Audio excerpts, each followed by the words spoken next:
Hello everyone. तो देखिए हम लोग अपने मूल कॉन्सेप्ट के लास्ट लेक्चर में यानी some basic concept of chemistry के उसमें हम लोग पहुंचे थे जो है सीरीज रिएक्शन के बारे में पढ़ रहे थे, ठीक है, लास्ट क्लास में। तो उसके न्यूमेरिकल कैसे करते हैं थोड़ा एक बार कॉन्सेप्ट को फिर से रिवाइज करता हूं मैं और यहीं से ये वाले क्वेश्चन को एक्सप्लेन कर दूंगा तो तुम्हें समझ में आ जाएगा कैसे करना। देखो मैंने तुमसे बताया था जैसे मान लो तुम्हारे पास एक रिएक्टेंट ए दिया रहे, इससे मान लो बी बन जाए, इससे मान लो सी बन जाए, इससे मान लो डी बन जाए। अब तुम्हें क्वेश्चन में मान लो आपको ये दे दे कि आपको दे दे कि इसका अमाउंट जो भी है ग्राम दे दे, मोल दे दे, उससे कोई दिक्कत नहीं है। ये अमाउंट मान लो गिवन है तो तुमसे पूछेगा कि ये अमाउंट कितना बन जाएगा, ये जरा बताइए। तो आप देखिए जरा ध्यान से, यानी अगर इस रिएक्शन को आप देखिए तो ये रिएक्शन जो है 3 स्टेप में हो रही है। पहले क्या हो रहा है, देखो ए से बी बन रहा है, फिर देखो दूसरे स्टेप में क्या हो रहा है तुम्हारा बी से सी बन रहा है, तीसरे स्टेप में अगर ध्यान से देखो क्या बन रहा है तुम्हारा सी से डी बन रहा है। तो अब देखो अपने को ये वाला जो डेटा है ये अमाउंट तुम्हें गिवन है, ध्यान से देखना कुछ भी क्वेश्चन पूछ सकता है और आपसे पूछ रखा है कि डी कितना बन जाएगा, कितने ग्राम कितने लीटर। तो हम देखो क्या करते हैं, यहां से कितना बी बनेगा ये कैलकुलेट कर लेते हैं और जो बी कैलकुलेट ए जो गिवन है इससे हम लोग ये कैलकुलेट करेंगे कि बी आपका जो बी है ये कितना अमाउंट में बन गया। अब ये जितना अमाउंट बी बनेगा उस पूरे अमाउंट को यहाँ लाके ट्रांसफर कर देना है, ठीक है ना। तो ये वाले अमाउंट जब ट्रांसफर करोगे तो इसके लिए फिर से हमें कैलकुलेट कर लेना है। इसी बी के लिए हम लोग कैलकुलेट कर लेंगे कि सी कितना बनेगा, तो सी को भी मैंने कैलकुलेट कर लिया। फिर हम लोग क्या करेंगे, ये जो कैलकुलेटेड सी वैल्यू आई इसकी वैल्यू यहाँ ट्रांसफर कर देंगे और यहाँ ट्रांसफर करने के बाद इसके लिए कितना डी बनेगा इसको भी हम लोग क्या करेंगे कैलकुलेट कर लेंगे और यही तुम्हारा आंसर हो जाएगा। तो कुल मिला के इन्हीं चीज को आपको ध्यान में रख के रहना है कि हम कौन सा रिएक्टेंट लें, कौन सा प्रोडक्ट लें, ठीक है ना, ताकि हम यहाँ से लेकर यहाँ तक पहुंच जाएं। या उल्टा तुम सोच लो, अगर मान लो हम लोग ये वाला डेटा गिवन देते हैं आपको, जैसे इस वाले क्वेश्चन में अगर ध्यान से देखो इसमें क्या कर रहा है प्रोडक्ट दे रखा है, तो मैं और तरीके सिखाता हूँ। अब तुमसे यहाँ देखो क्वेश्चन में क्या पूछ रखा है, तो मैं देखो इस टाइप के क्वेश्चन में ऐसे भी कर सकता है कि आपको डी दे दे, डी दे दिया भाई इतना अमाउंट गिवन है और कितना ए रिक्वायर्ड है इनिशियली ये बताइए। तो हम लोग क्या करेंगे डी से कैलकुलेट करेंगे किसको, सी को हम लोग करेंगे यहाँ से कैलकुलेट और कैलकुलेट करने के बाद इसके अमाउंट को यहाँ ट्रांसफर करेंगे। फिर इस अमाउंट से हम लोग किसको कैलकुलेट कर लेंगे, देखो बी को कैलकुलेट कर लेंगे और जो बी का कैलकुलेटेड अमाउंट इसको यहाँ ट्रांसफर कर देंगे और इसके लिए कितना ए रिक्वायर्ड है ये कैलकुलेट कर लेंगे, आंसर आ जाएगा, ठीक है ना। तो ये आपको समझ में आ गया होगा। अब मैं इस क्वेश्चन को सॉल्व करता हूँ तब और अच्छे से आपको समझ में आएगा। देखो जरा ध्यान से, एक जो है आयोडीन बनाने की फैक्ट्री है, ठीक ना, उस फैक्ट्री का नाम है ऑयल फील्ड ब्राइन और वो कहाँ है मान लो कैलिफोर्निया में। वो जो है ये रिएक्शन यूज करके आपको जो है आपका आयोडीन फॉर्म करता है, ठीक है। और आपसे इस रिएक्शन के लिए क्या क्या रिक्वायर्ड है पूछ रखा है। How many gram AgNO3 are required in first step, यानी AgNO3 कितना लगेगा। ये देखो आयोडीन में रखा है कितने किलोग्राम बन रहा है 254 किलोग्राम, ठीक है ना। तो हम लोग को जो डेटा दे रखा है, ठीक ना, उसको यूज करते हुए हम लोग देखो सॉल्व करते हैं, क्लियर हो जाएगा, टेंशन मत लीजिए। तो देखिए सबसे पहले आपको आयोडीन दे रखा है तो हमें जो अब रिएक्शन को मैं उल्टे सॉल्व करूंगा ज्यादा अच्छा दिखेगा, तो मैं तुम्हें ये रिएक्शन तीनों अच्छे से बड़ा लिख देता हूँ और इसी के बीच में सारी कैलकुलेशन भी करूंगा। बाकी आप जो है ऐसे ही बनाएंगे तो ये समझ में आ जाएगा। देखो पहला स्टेप ये है सिल्वर आयोडाइड और प्लस क्या है तुम्हारे पास NaNO3 है, तो लिखा ही है, मैं इसको थोड़ा इरेज करता हूँ और यही तुम्हें सॉल्व करके दिखाता हूँ। देखना ध्यान से, आपको दे रखा है क्वेश्चन में, ठीक है, क्वेश्चन में ये दे रखा है कि 254 किलोग्राम जो है आयोडीन तुम्हारी बनी है। तो यानी ये देखो ये अमाउंट कितना बना है ये तुम्हें दे रखा है। तो आयोडीन देखना ध्यान से, आयोडीन कितना बन रहा है 254 किलोग्राम, ये तुम्हें दे रखा है। तो 254 किलोग्राम आयोडीन बनाने के लिए कितना AgNO3 चाहिए ये हमें पता करना है। तो अब देखो ध्यान से, ये अगर हमें पता करना है तो पहले हमें जो है देखना पड़ेगा कि इन दोनों रिएक्शन में क्या कॉमन है। तो आप देखिए जरा ध्यान से, FeI2 यहाँ भी है, FeI2 यहाँ भी है, तो आयोडीन के लिए हम लोग सॉल्व कर लेंगे कितना FeI2 रिक्वायर्ड था और इस FeI2 के अमाउंट को हम लोग यहाँ ट्रांसफर कर देंगे, ठीक है ना। और फिर इस FeI2 की वैल्यू से हम लोग ये सॉल्व कर लेंगे कि सिल्वर आयोडाइड आपको कितना रिक्वायर्ड है, ठीक है ना। और जब सिल्वर आयोडाइड रिक्वायर्ड मिल जाएगा तो ये वैल्यू यहाँ ट्रांसफर कर देंगे, तो सिल्वर आयोडाइड के लिए कितना AgNO3 रिक्वायर्ड होगा ये हम लोग कैलकुलेट कर लेते हैं। अब चाहे वेट में सॉल्व करिए चाहे मोल में सॉल्व करिए, हर जगह कंजर्व रहेगा। तो पहले हम लोग मोल के लिए सॉल्व कर लेते हैं ना, बहुत आसान हो जाएगा, ठीक है ना। खूब अच्छे से देखो, चाहे जैसा करो, चाहे तो मैं इधर से इधर चला जाऊं या तो मैं क्या करूं देखना ध्यान से, या तो मैं इधर से इधर चलाऊं, इधर से इधर कैसे आऊंगा ये भी तुम्हें सिखा दूं तो और अच्छे समझ में आ जाएंगे। देखना जरा ध्यान से, मैं तुमसे बोलूं, ठीक है ना, खूब अच्छे से देखना। मैं तुमसे बोलूं कि अपने पास जो पूछ रखा है उसको हम लोग एज्यूम करके मान लो ऐसे बोलते, देखना ध्यान से। हमने मान लिया कि A मोल AgNO3 है, इससे मान लो कितना मोल आपका सिल्वर आयोडाइड बनेगा ये कैलकुलेट कर लूंगा मैं। और इस कैलकुलेट अब ये मोल मानो, मोल मानेंगे तो आसान होगा क्योंकि आप आराम से मोल लिखना पड़ेगा, बार बार डिवीजन भी नहीं करना पड़ेगा। A मोल मान लो AgNO3 ये प्रोड्यूस करता है सिल्वर आयोडाइड, यहाँ से ये अमाउंट कैलकुलेट करेंगे और इस अमाउंट को देखो यहाँ से क्या करेंगे, इस अमाउंट को यहाँ ट्रांसफर करेंगे, ये कैलकुलेट करेंगे, इस अमाउंट को देखो यहाँ ट्रांसफर करेंगे और फिर निकालेंगे कितना मोल बना। और जितना मोल ये बनेगा, ठीक है ना, जितना मोल ये बनेगा वो मोल इसके मोल के बराबर हो जाएगा। तो आयोडीन का मोल अगर मैं निकालूंगा तो 254 किलोग्राम है, तो ग्राम में कन्वर्ट करूंगा तो 1000 ये इतना ग्राम, और आयोडीन का मोलर मास भी कितना होता है 254। ये ध्यान में रखते रहिएगा, काम बन जाएगा। खूब अच्छे से देखिए, मैं तुम्हें सारे रिएक्शन को फिर से लिखूंगा और फिर आपको अच्छे से समझाऊंगा कि कैसे क्या कहानी इसमें होती है। तो पहले मैं सीधा से जो है मतलब टॉप टू बॉटम करके सॉल्व कर देता हूँ और फिर तुम्हें बॉटम टू जो है टॉप भी करके दिखा देता हूँ। हमने एज्यूम कर लिया, देखो ठीक है ना, कि आपका जो रिएक्शन है जैसे मैंने लिख लिया, let small a mole of AgNO3, इसी को पूछ रखा है, AgNO3 is required to produce, ठीक ना, यहां मैं लिख दे रहा हूं रिक्वायर्ड टू प्रोड्यूस 254 किलोग्राम, ये तुम्हें दे रखा है मैं लिख दे रहा हूं 254 किलोग्राम ऑफ आयोडीन, ये हमने मान लिया, ठीक है ना।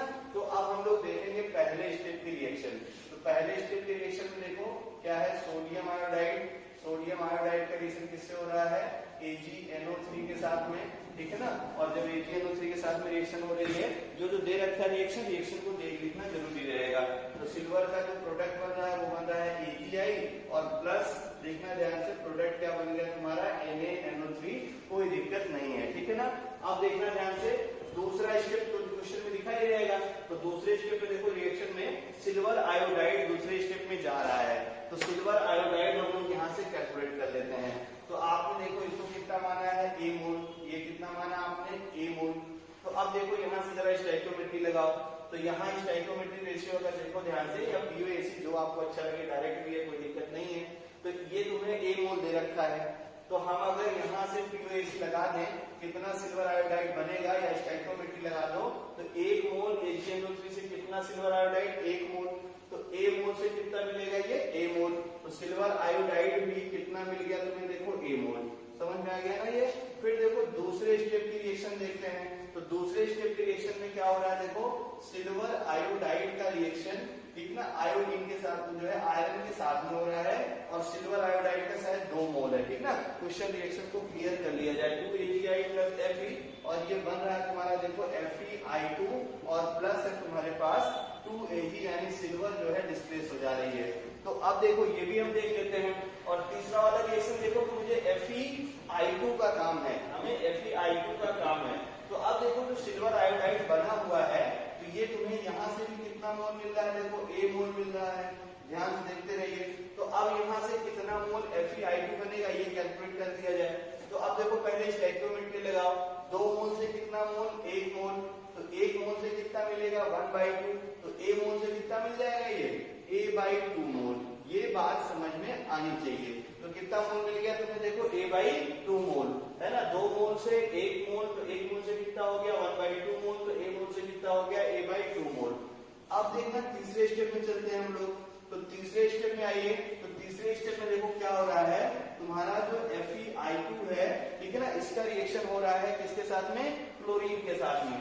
किसके साथ में रिएक्शन हो रहा है, क्लोरीन के साथ में। और प्रोडक्ट जो बन रहा है उसको लिख दिया जाए, तो रिएक्शन ये तुम्हें दे रखी है 2FeI2 प्लस क्या है 3Cl2 और प्रोड्यूसेस ये देखिए क्या लिख रखा है तुम्हारा 2FeCl3 और प्लस क्या हो गया देखो 3I2, बहुत अच्छे से प्लस 2I2, 3I2 नहीं प्लस क्या है तुम्हारा 2I2 ये तुम्हें दे रखा है। तो अब देखना ध्यान से, फिर वही कहानी हुई, यहां से तुम्हें दे रखा है कि जो FeI2 बना है ये कितना मोल है 1A/2 मोल के बराबर है। तो अब फिर से स्टोइकियोमेट्री लगाते हैं, आयोडीन तुम्हें दे रखा है 2 मोल से 2 मोल, 1 मोल से 1 मोल, तो A/2 मोल से यानी आयोडीन कितना भी बनेगा तुम्हारे पास A/2 मोल, ठीक है ना। तो यानी A मोल जो आपका AgNO3 है उससे A/2 मोल आपका आयोडाइन बन गया।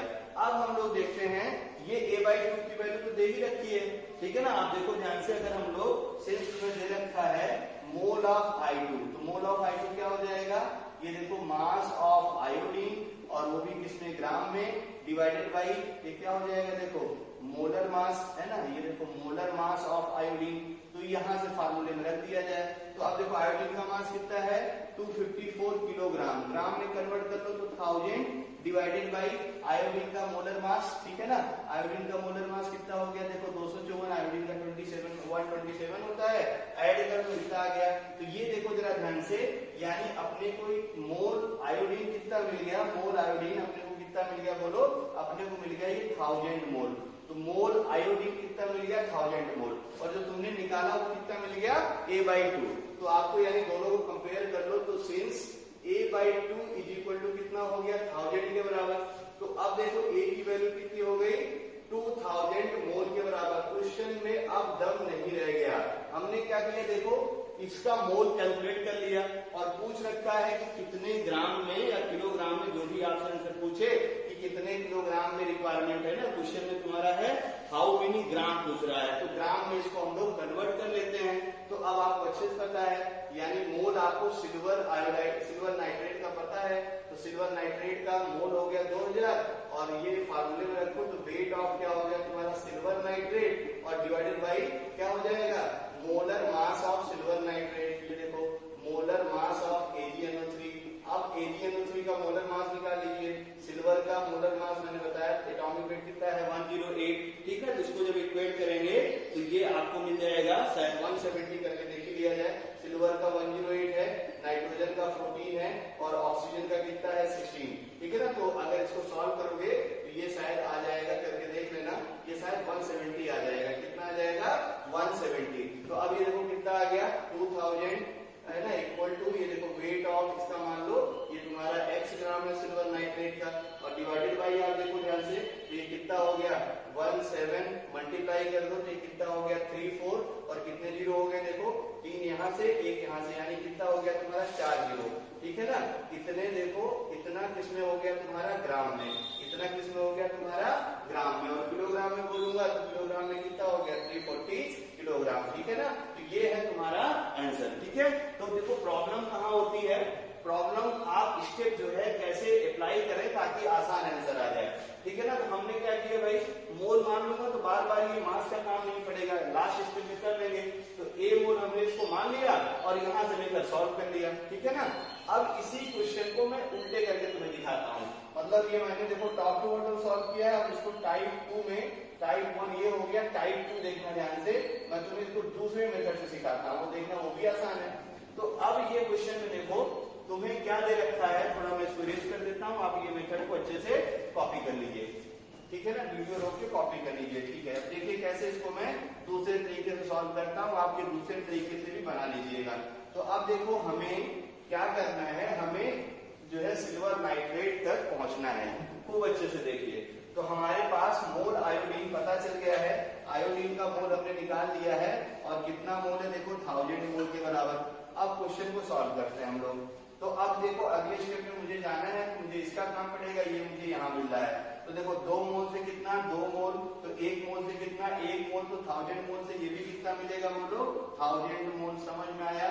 फिर देखो ये पूरे 1000 मोल यहाँ ट्रांसफर हो गए, तो 1000 मोल देखो यहाँ पहुंच गया, मुझे इसका काम है 1 मोल से 2 मोल, ठीक है ना। तो 2000 मोल से ये कितना हो जाएगा देखो 2000 मोल। अब ये 2000 मोल यहाँ से यहाँ पहुंच गए, देखो 2000 मोल यहाँ हो गया, तो अब देखो 1 मोल से 1 मोल तो 2000 मोल से सिल्वर नाइट्रेट भी कितना हो गया, देखो 2000 मोल और 2000 मोल आ गया, तो देखो मोलर मास आ गया। बात समझ आई ना? तो ये आप अच्छे से क्वेश्चन को दिमाग में रखे रहिएगा। सीरीज रिएक्शन ठीक ना जेईई एडवांस के लिए बहुत इंपॉर्टेंट है, अक्सर आपसे ठीक ना क्वेश्चन पूछा करता है। तो जैसे देखो ये रिएक्शन दे रखी है, ठीक है ना, मान लो ये रिएक्शन ना दी रहे तो हमें इनऑर्गेनिक केमिस्ट्री की रिएक्शन या ऑर्गेनिक केमिस्ट्री का कुछ भी रिएक्शन करके आप वो रिएक्शन पहले लिखेंगे और फिर इस वाले टाइप के प्रॉब्लम को सॉल्व करेंगे, ठीक है ना। तो इसके अगले पार्ट में एक मिलकर हम लोग और करते हैं। तो देखिए हम लोग कुछ और प्रॉब्लम करते हैं सीरीज रिएक्शन पे। ये 2 प्रॉब्लम मैंने लिखी है, ठीक है ना, एक तो ये वाली है और एक ये वाला। आप अच्छे से एक बार स्क्रीनशॉट ले लीजिए और क्वेश्चन को जरा फिर से ट्राई करिए वीडियो रोक के, ठीक है। तो हम लोग देखो क्वेश्चन नंबर 1 पहले सॉल्व कर देता हूँ, देख के तुम्हें बड़ा लग रहा है लेकिन है आसान, को टेंशन मत लीजिए। देखिए इसी क्वेश्चन में ध्यान से देखिए, ठीक है, क्वेश्चन में पढ़ो ध्यान से। आपको दे रखा है कि कितना HCl नीडेड है, मतलब हमें ये वाला अमाउंट बताना है। ध्यान से देखो कितना HCl नीडेड है ये बताना है और 34 ग्राम Al2O3 बन रहा है। तो ये देखो 34 ग्राम Al2O3 बन रहा है, ठीक है ना, बस काम बन गया अपना। ये डेटा गिवन है और हमें यहाँ तक पहुंचना है। तो यहाँ तक पहुंचने के लिए पहले 3rd स्टेप में हो तो पहले मुझे 2nd स्टेप में जाना पड़ेगा। 2nd स्टेप में जाने के लिए मुझे ये एल्युमिनियम हाइड्रोक्साइड चाहिए, तो एल्युमिनियम हाइड्रोक्साइड यहाँ से मैं कैलकुलेट कर लूंगा, ठीक है ना। तो अपने मन से जो आपको मानना हो मान लीजिए, इसका मोल भी पता चल जाएगा, चाहे ऐसे कर लो और चाहे रिवर्स करके यहाँ लाके बराबर कर दो, ठीक है ना। तो हम लोग कोई भी एक तरीके से कर देते हैं। मान लेता हूँ, देखना ध्यान से, लेट इसको वो यूज कर लेता हूँ, लेट आपका A मोल जो है HCl रिएक्शन करता है, ध्यान से देखते रहिएगा। तो है ना, अब देखना A मोल आपने मान लिया कि ये जो तुम्हारा कंपाउंड है HCl, ठीक है ना, ये तुम्हारा हमने यूज कर लिया, लेट ये तुम्हारा स्मॉल a मोल है, ये क्लियर हो गया होगा, ठीक है ना। तो ये अगर स्मॉल a मोल है तो अब देखो हमें क्या करना है भाई, ये अमाउंट पता चलेगा तो यहाँ आ जाऊंगा, ये अमाउंट पता चलेगा तो यहाँ आ जाऊंगा, ये अमाउंट पता चलेगा तो यहाँ आ जाऊंगा, ये अमाउंट पता चलेगा तो यहाँ आ जाऊंगा, प्रॉब्लम खत्म। तो सॉल्व करते हैं। देखो अब पहले सबसे पहले आप क्या करते थे, पहले स्टोइकियोमेट्री लगाते थे। देखो कैसे, 6 मोल से कितना मोल मिल रहा है, 2 मोल, तो 1 मोल से ये कितना हो जाएगा, देखो 2/6, ध्यान से देखते रहिएगा। तो A मोल से कितना हो जाएगा, 2/6 इंटू A। अब इसको अगर सॉल्व कर लो ये हो गया 3, यानी अगर ध्यान से देखो तो ये कितना मोल बन गया, A/3 मोल। फिर अब देखो ध्यान से, यही A/3 मोल यहाँ आके तुम्हारा Al3 के साथ में A/3 मोल यहाँ आ गया। अब हमको ये देखना है देखना कितना बन जाएगा, तो 1 मोल से पहले स्टोइकियोमेट्री, 1 मोल से 1 मोल, तो A/3 मोल से, यानी जो आपका AlOH थ्राइस यानी एल्युमिनियम हाइड्रोक्साइड है, ये भी कितना मिल गया, A/3 मोल। फिर अब देखो ध्यान से, ये पूरा A/3 मोल यहाँ आ गया। अब A/3 मोल जब यहाँ आ गया तो फिर अब इसके लिए सॉल्व किया जाए, चलिए। तो A/3 मोल तुम्हारा यहाँ आ गया। अब हमें ये पता करना है, तो 2 मोल से कितना मोल, 1 मोल स्टोइकियोमेट्री, पहले स्टोइकियोमेट्री बाद में डेटा जो गिवन है। तो 2 मोल से 1 मोल, तो 1 मोल से कितना हो गया, देखो 1/2। तो A/3 मोल से कितना हो गया, देखो A/3 मोल, यानी ये कितना हो गया, देखो A/6 मोल। यानी जो मोल आपका Al2O3 बना है वो कितना है, A/6 मोल। तो ये तुम्हें देखो मोल Al2O3, ठीक ना, ये किसके बराबर है, देखो A/6 मोल के बराबर है, ठीक है ना। अब देखना ध्यान से, मोल Al2O3 निकाल लिया जाए तो मोल का फार्मूला देखो, गिवन वेट, तो गिवन वेट एल्यूमिना ना, इसको एल्यूमिना बोलते हैं, आप जानते होंगे नाम इसका। तो 34 डिवाइडेड बाई एल्यूमिना का मोलर मास निकाल लिया जाए। तो एल्यूमिना का मोलर मास देखो, एल्यूमिनियम का 27, तो कितना हो गया 54, और ऑक्सीजन का 16 जोड़ दो तो कितना हो गया तुम्हारा 48, ठीक है ना। तो ये कितना हो गया तुम्हारा 2 और ना 8 4 12 हो गया, 1 आ गया, और 5 9, और ये कितना हो गया आपका 102, कितना हो गया ये 102, और ये क्या हो गया 1/6, A/6। यहाँ से A को सॉल्व कर लूंगा मैं, तो जब A को सॉल्व करोगे तो A की वैल्यू क्या हो गई, 6 × 34 और डिवाइडेड बाई कितना हो गया 102। ठीक है ना। ये आ गया देखो मोल HCl का, क्या आ गया तुम्हारा मोल HCl। अब how much HCl is needed, तो अगर ये ग्राम में दे रखा तो आंसर नो डाउट ग्राम में ही निकालना पड़ेगा, क्योंकि देखो आपको मोल HCl पता चल गया, यानी A इक्वल टू, देखो ध्यान से जो आपने सॉल्व किया है, तो A क्या है, A है तुम्हारा मोल HCl, तो यानी कितना हो गया देखो 6 into 34 divided by 102 mole HCl निकाला जाए तो मोल HCl देखो क्या हो गया, weight HCl divided by HCl का मोलर मास कितना हो जाएगा 36.5, क्लोरीन का आप जानते हैं कितना होता है 35.5 और हाइड्रोजन का कितना 1। अब यहाँ से x को सॉल्व कर लीजिएगा, x को जब आप सॉल्व करेंगे तो इसकी जो वैल्यू आएगी वो मैं लिख दे रहा हूँ, घर पे आप कैलकुलेशन मैच कर लीजिएगा। x की वैल्यू आ जाएगी 73 ग्राम, ठीक है ना, अच्छे से कैलकुलेशन कर लेना, ये तुम्हें 73 ग्राम मिल जाएगा, ठीक है ना। तो ये हो गया तुम्हारा जो है फर्स्ट वाले प्रॉब्लम का सोल्यूशन, ठीक है। तो ये हो गया। अब दूसरे मेथड से भी करके तुम्हें दिखा दूं, है ना, एक मेथड तो ये हो गया, दूसरे मेथड से जरा सॉल्व करके दिखा दूं तुम्हें। अब मैंने ऐसे सीधा सॉल्व किया था, अब मैं जरा इसको रिवर्स सॉल्व करके दिखा दूं, जो आपको अच्छा लगे वैसा एग्जाम में बताइए, कोई फर्क नहीं पड़ता कि आप कैसे इसको सॉल्व करते हैं, ठीक है ना, बस आपका कॉन्सेप्ट मैच होना चाहिए और उससे कोई दिक्कत नहीं है, ठीक है। चलिए देखिए ध्यान से, अब हम लोग क्या निकालते हैं इसका, सबसे पहले अब देखो ये तुम्हें दे रखा है 34 ग्राम जो है आपका Al2O3 है, तो 34 ग्राम Al2O3 है, तो मतलब इसका अगर मोल लिखूंगा तो 34 divided by molar mass Al2O3, ठीक है ना। अभी हम लोग निकाला था तो कितना आया था, शायद 102 आया था, तो ये हो गया इसका मोलर मास, कितना मोल ये गिवन है, बस इसी के लिए कैलकुलेशन करो, 1 मोल से 2 मोल, तो इतने मोल से ये कितना मिल जाएगा, 2 इंटू बोलो 34 डिवाइडेड बाय कितना हो गया 102, यानी आपका AlOH होल थ्राइस इतना हो गया, ये डेटा यहाँ पहुंच गया। तो अब देखो 1 मोल से 1 मोल मिल रहा है ये, तो इतने मोल से ये भी कितना मिल जाएगा, यानी हो गया ये 68 डिवाइडेड बाय 102, ठीक है, ये कितना हो जाएगा, यहाँ रख दिया मैंने। फिर अब देखो ध्यान से, अब ये डेटा पूरा यहाँ पहुंच गया, ये कितना हो गया देखो 68 डिवाइडेड बाय 102, इतना मोल यहाँ पहुंच गया।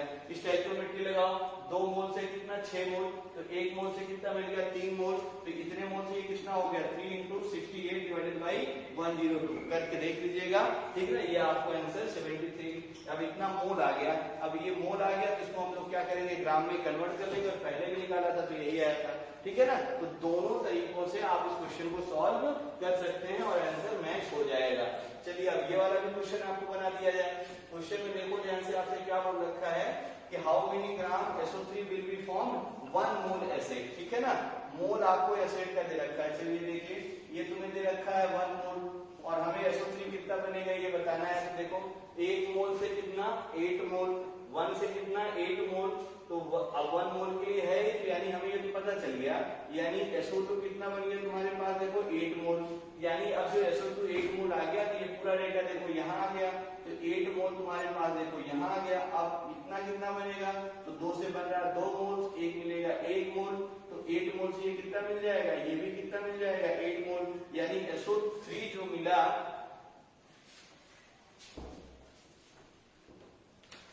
तो देखो जो है थोड़ा वीडियो में प्रॉब्लम है ना, लाइट चली गई थी, तो ये देखो थोड़ा सा मैनेज कर लीजिएगा आप। तो 8 मोल ये मिल गया, देखो ध्यान से, अब 8 मोल आपको SO3 मिल गया, इसी को मास अपने को बताना है।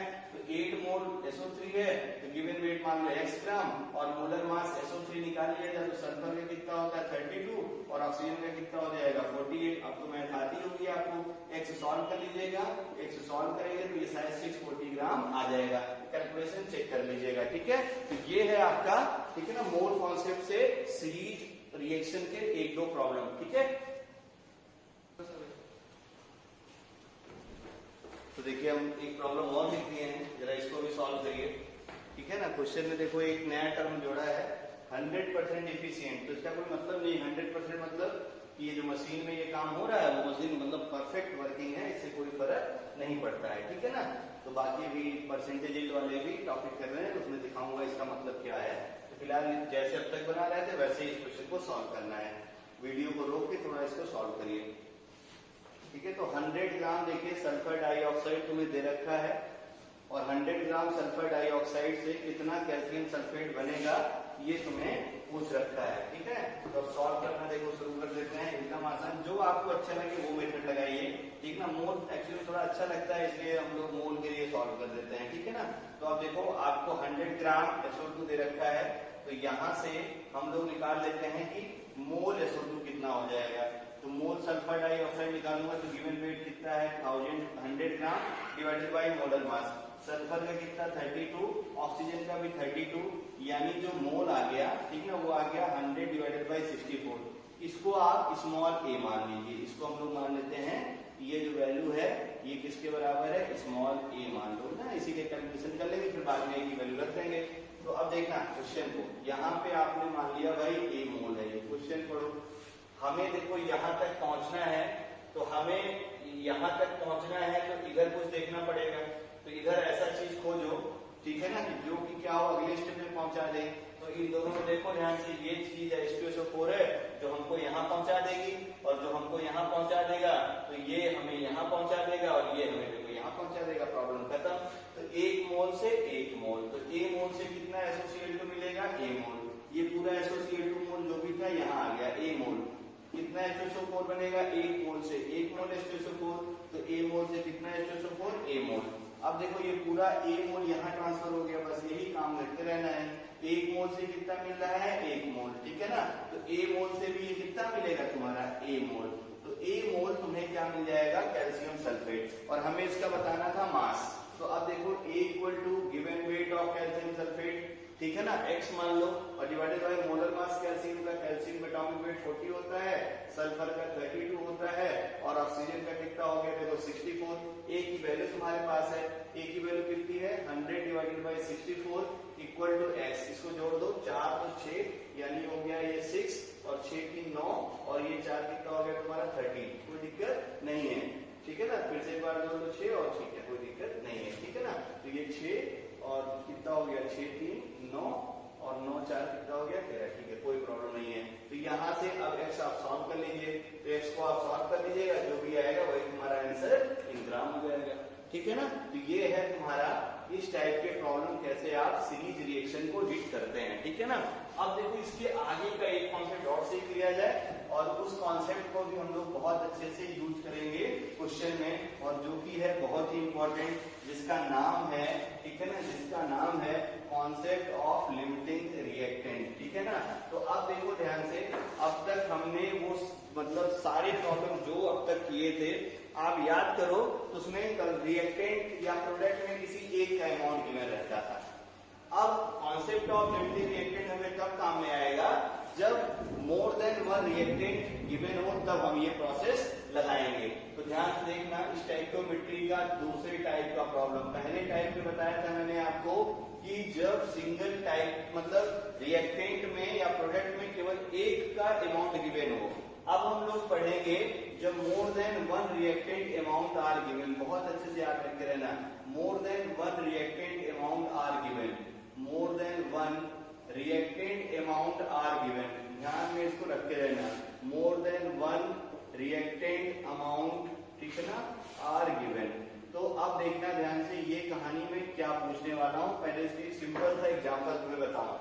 जैसे तुमसे हम बोलते थे कि बताओ कितना अमोनिया बनेगा जब नाइट्रोजन रिएक्शन करता था हाइड्रोजन से, और आपको सिर्फ देता था कि 56 ग्राम नाइट्रोजन से कितना अमोनिया बनेगा बताइए। अब इसी क्वेश्चन को अगर ऐसे पूछूं मैं ठीक ना, how many gram ammonia produces, मतलब ये एग्जांपल के लिए क्वेश्चन, इसी से सारा कॉन्सेप्ट सीखते हैं हम लोग।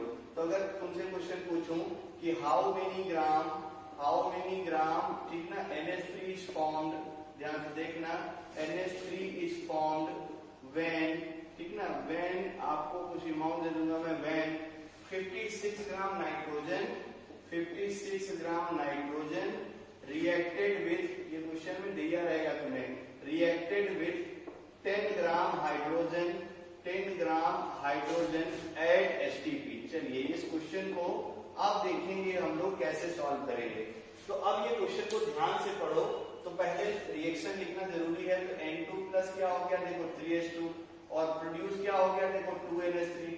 अब देखना रिएक्शन लिखने के बाद आपको ये दे रखा है 56 ग्राम है और ये दे रखा है 10 ग्राम है।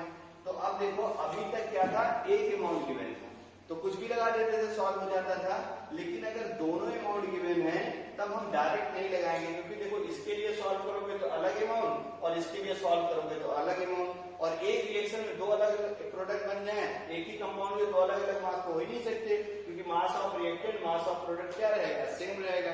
तो इस वजह से अब हमें एक नई चीज की जरूरत पड़ती है, और उस नई चीज का जो नाम है, ठीक है, यानी ये कॉन्सेप्ट ऑफ हम लोग जब भी दो रिएक्टेंट दिए रहे, दो या दो से ज्यादा रिएक्टेंट गिवन रहे, ठीक है, व्हेन जो है when more than one, two और ठीक है, when more than one reactant, यहाँ भूल गया था, when more than one reactant, बस यहाँ पे मोर लिख दो, ठीक है, when more than one reactant, more than one reactant are given, तब हम लोग कैसे सॉल्व करेंगे, ध्यान से देखते रहना।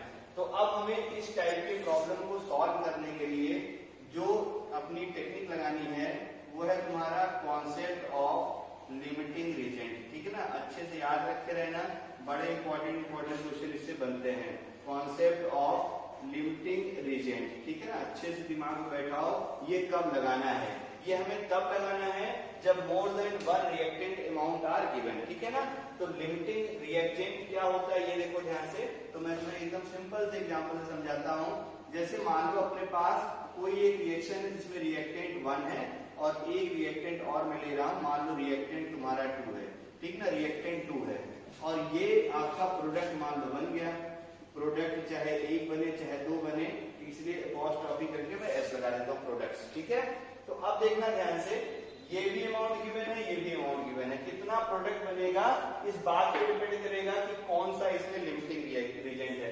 तो अब देखना ध्यान से, जो आपकी रिएक्टेंट है ना, ये दोनों रिएक्टेंट है ना, या इसी को मैं रीजेंट बोलूं चाहे रिएक्टेंट बोलूं, ये दोनों रिएक्टेंट में अगर मैं क्लासिफाई करूंगा तो ये रिएक्टेंट दोनों में एक तो होगा लिमिटिंग रिएक्टेंट, मतलब एक रिएक्टेंट क्या होगा, लिमिटिंग रिएक्टेंट होगा, और एक रिएक्टेंट होगा जिसको हम लोग बोलते हैं एक्सेस रिएक्टेंट। क्या बोलूंगा मैं, एक्सेस रिएक्टेंट। कभी कभी दोनों पूछता है कौन सा लिमिटिंग रिएक्टेंट है कौन सा एक्सेस रिएक्टेंट है, या ऐसे बोलेगा कौन सा लिमिटिंग रिएजेंट है कौन सा एक्सेस रिएजेंट है। तो देखना ध्यान से, लिमिटिंग रिएक्टेंट क्या होता है, इसकी पहले डेफिनेशन शॉर्ट में इसको हम लोग LR से लिखा करते हैं और इसको हम लोग लिखते हैं ER से। तो आप देखना लिमिटिंग रिएक्टेंट होता क्या है, ठीक है ना। लिमिटिंग रिएक्टेंट की सिंपल सी डेफिनेशन यहाँ दिख रही होगा आपको, लिमिटिंग रिएक्टेंट होता क्या है। तो देखना ध्यान से, जब भी कोई रिएक्शन होती है तो रिएक्टेंट का वो पार्ट जो टोटली कंज्यूम हो जाता है, ठीक है ना, मतलब the reactant which totally consumed to form product. अब जैसे मान लो कि कोई ऐसा रिएक्शन हो जिसमें ढेर सारे रिएक्टेंट हो, तो एक रिएक्टेंट टोटली खत्म हो जाता है और बाकी रिएक्टेंट क्या रहते हैं, बचे रहते हैं। तो यहाँ से लिमिटिंग रिएक्टेंट की डेफिनेशन क्या होती है, ठीक है ना, लिमिटिंग रिएक्टेंट क्या होता है, द रिएक्टेंट, मतलब हमेशा याद रखो, the reactant which is totally consumed during reaction, ये डेफिनेशन है इसकी। The reactant which is totally consumed, which is totally consumed, इसको याद रखे रहना, टोटली कंज्यूम्ड, ठीक ना, totally consumed to form product, हमेशा याद रखो। ये क्या होता है, सारा प्रोडक्ट जो है लिमिटिंग रिएक्टेंट जो भी होता है वो सारा प्रोडक्ट बनाने में क्या हो जाता है, कंज्यूम्ड, ठीक है ना। यानी the reactant which totally consumed to form product is called as limiting reactant. और अगर तुमसे बोले कि एक्सेस रिएक्टेंट क्या होता है, तो एक्सेस रिएक्टेंट क्या होता है, the reactant which is not totally consumed consumed in the formation या टू फॉर्म द प्रोडक्ट। मतलब यहाँ पे सीधा लिख दे रहा हूँ, डेफिनेशन आप समझ जाएंगे, कैन नॉट टोटली कंज्यूम्ड, ठीक है ना, can not totally consumed during reaction, consumed during reaction, ये सिंपल सी डेफिनेशन है, बस इतने से आपका काम बन जाएगा। तो आपसे पूछेगा what is limiting reactant and what is excess reactant. तो जब भी रिएक्शन होती है तो रिएक्शन होने में ना, ड्यूरिंग कोर्स ऑफ रिएक्शन या during completion of reaction, one part of reactant is totally consume, मतलब ये जीरो हो जाएगा, और एक पार्ट में कुछ ना कुछ बचा रहेगा, जो टोटली कंज्यूम होकर जीरो हो जाता है उसको लिमिटिंग रिएक्टेंट, और जो बचा रहता है उसको हम लोग क्या बोलते हैं, एक्सेस रिएक्टेंट, ठीक है ना। तो ये है आपको लिमिटिंग और एक्सेस की डेफिनेशन। अब हम सीखेंगे कि रिएक्टेंट, लिमिटिंग और एक्सेस पहचानते कैसे हैं, ये बड़ी इंपॉर्टेंट चीज है, ठीक है ना। तो दुनिया भर के मेथड हैं बुक्स में, आपको सिंपल मेथड में बता रहा हूँ, आप सिंपल मेथड यही वाला लगाइएगा। तो देखना कैसे हम लोग निकालते हैं लिमिटिंग रिएक्शन। मान लो इसी वाले क्वेश्चन को देखो, लिमिटिंग रिएक्टेंट कैसे हम लोग आइडेंटिफाई करते हैं। टू फाइंड लिमिटिंग रिएक्टेंट, ठीक है ना, टू फाइंड लिमिटिंग रिएक्टेंट। कैसे सॉल्व करेंगे ध्यान से देखना। जो भी रिएक्टेंट गिवन हो ना उनका इनिशियल मोल लिख लो, है ना, मोल क्या लिख लो, इनिशियल आई से मैं लिख रहा हूँ, पहले एक बार पूरा लिख देता हूँ। क्या निकाल लेंगे हम लोग, मोल इनिशियल। तो अब देखो मोल इनिशियल निकालना है और मोल इनिशियल की जो भी वैल्यू है उस मोल इनिशियल को उनकी स्टोइकोमेट्रिक रेशियो से डिवाइड कर देना, जिसके लिए भी मोल इनिशियल और स्टोइकोमेट्रिक का रेशियो कम होगा, ठीक है ना, हमेशा याद रखो। जिन भी रिएक्टेंट के लिए मोल इनिशियल और स्टोइकोमेट्रिक का रेशियो लेस होगा उसी रिएक्टेंट को हम लोग क्या बोलते हैं, उसी रिएक्टेंट को हम लोग नाम देते हैं लिमिटिंग रिएक्टेंट, ठीक ना। सिंपल सी चीजें। लिमिटिंग रिएक्टेंट क्या होता है, रिएक्टेंट का वो पार्ट जिसके मोल इनिशियल और स्टोइकोमेट्रिक रेशियो का रेशियो क्या होता है, कम होता है, उसी को हम लोग क्या बोलते हैं, लिमिटिंग रिएक्टेंट। एकदम आसान सा है, देखो इस वाले क्वेश्चन को मैं सॉल्व करूंगा। तो अगर हम लोग इनिशियल मोल NI से लिखें तो देखो नाइट्रोजन का मोल कितना हो गया, गिवन वेट 56, नाइट्रोजन का मोलर मास कितना हो गया 28, हाइड्रोजन का मोल निकालूं मैं तो given weight 10 gram divided by इसकी जो है मोलर मास हाइड्रोजन का, तो हाइड्रोजन का मोलर मास कितना होता है 2। अब देखो इसका मोल कितना आ गया 2 और इसका मोल कितना आ गया 5। तो नाइट्रोजन का मोल कितना है, नाइट्रोजन का मोल है 50 जो है 2 और हाइड्रोजन का मोल कितना है 5। अब क्या निकालेंगे बोलो, इनिशियल मोल और स्टोइकोमेट्रिक रेशियो। तो इसका मोल 2 है, इसकी स्टोइकोमेट्री नाइट्रोजन की देखो कितनी है 1, इसका देखिए इनिशियल मोल कितना है 5, स्टोइकोमेट्री कितनी है 3। इसको सॉल्व करोगे 2.0 और इसको सॉल्व करोगे 1 पॉइंट, है ना। अब ये देखो कितना हो जाएगा 6, तो कम कौन है देखो 1.6, यानी क्या मिल गया, ठीक ना, जिसका भी रेशियो ये वाला कम होगा वही क्या हो जाएगा, लिमिटिंग रिएक्टेंट। यानी हाइड्रोजन क्या हो गया, लिमिटिंग रिएक्टेंट, और नाइट्रोजन क्या हो गया, एक्सेस रिएक्टेंट। समझ में आ गया होगा। तो लिमिटिंग रिएक्टेंट और एक्सेस रिएक्टेंट क्लियर होने के बाद अब एक बात हमेशा ध्यान रखते रहना कि जो भी कैलकुलेशन इसके बाद पूछे कि कितना एक्सेस बचा, कितना प्रोडक्ट बचा, और calculation done by limiting reactant, तो ये स्टार बना के लिख दे रहा हूं मैं। फर्दर जो भी कैलकुलेशन पूछेगा, फर्दर ऑल कैलकुलेशन जितनी भी है तुम्हारे पास, further all calculation done by limiting reactant, ठीक है ना। तो ये आप अच्छे से दिमाग में बैठा लीजिए। तो लिमिटिंग रिएक्टेंट क्या होता है, क्लियर हो गया होगा, है ना। जब भी रिएक्शन होती है तो रिएक्शन में वो पार्ट जो टोटली कंज्यूम हो जाता है रिएक्टेंट का, उसको बोलते हैं लिमिटिंग रिएक्टेंट, और जो बचा रहता है उसको बोलते हैं excess reactant. Limiting reactant find करने के हम लोग क्या करते हैं, initial mole divided by stoichiometric ratio लिखते हैं, जिसके लिए वैल्यू सबसे कम होती है, वही क्या होता है, लिमिटिंग रिएक्टेंट। अच्छा, कभी कभी क्या होगा, ये सबके लिए सेम हो जाएगा, है ना, मतलब सबके लिए इनिशियल मोल स्टोइकोमेट्री ये सबके लिए सेम हो जाए, तो किसी को भी लिमिटिंग मान लेना आंसर आ जाएगा, कोई प्रॉब्लम नहीं है। अब देखो इस वाले क्वेश्चन को थोड़ा और, तो क्वेश्चन पूछ रखा था कि कितना अमोनिया बनेगा, तो हमें अब कैलकुलेशन किसके लिए करनी है, जो है हाइड्रोजन के लिए, यही मैंने लिखा है, further all calculation done by the limiting reactant. तो अब देखो इसके बाद सॉल्व कर लेते हैं।